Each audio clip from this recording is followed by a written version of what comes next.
Good morning, everybody. So Our my dragon, our coming, dragon yeah, racer. on my Dragon Racer from Sydney, Australia, and I work at World Vision. Just as a little bit of an intro, I work at World Vision here in Australia. We're actually a network of a number of World Vision's national offices, and we do raise money, and we then also implement programs for the billion poorest extreme poverty end of the scale.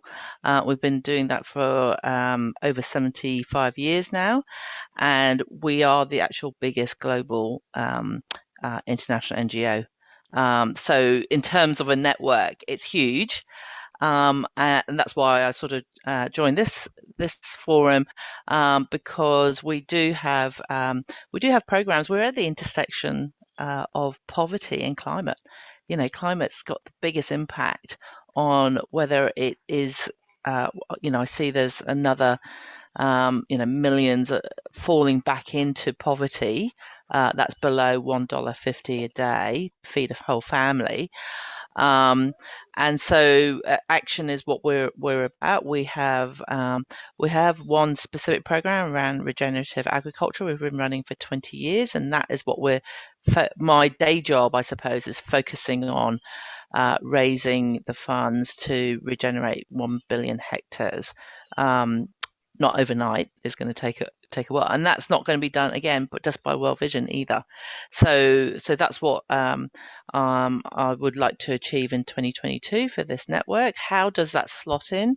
Well, I can provide speakers who are on the ground, who see it, who are in the refugee camps or in the sub-Saharan Africa areas where things are failing, and so that's what I can do in World Vision is bring the stories and the people who are real and on the ground, but at the appropriate moment, because I can see that with the forum, there's a lot to then bring it. How does it niche together? How's that message niche together? And David Michaelis is good at that.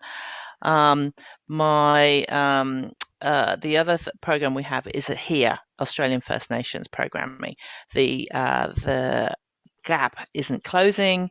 We've made a commitment as World Vision Australia then to be at the forefront and do something. It's been we had a new CEO last year, so it's great that he sort of stepped up and said, well, two key focuses, as well as all the disasters and everything else that goes on, is climate and Australian First Nations. So Lucille and I had a really quick chat of that, and I talked to my head of Indigenous Programs, or Australian First Nations Programs, Dr. Patel Gray, and she's pretty excited because even though we're looking at how we're going to change the gap for our Indigenous community and specifically the children, there is no alignment with climate, because they see it as Australia's always been dry. It's always been, we've never been able to grow crops in the desert. So that kind of thought process. So I think that's been very exciting in the last 2 weeks while we're on holiday, to actually bring that to the forefront.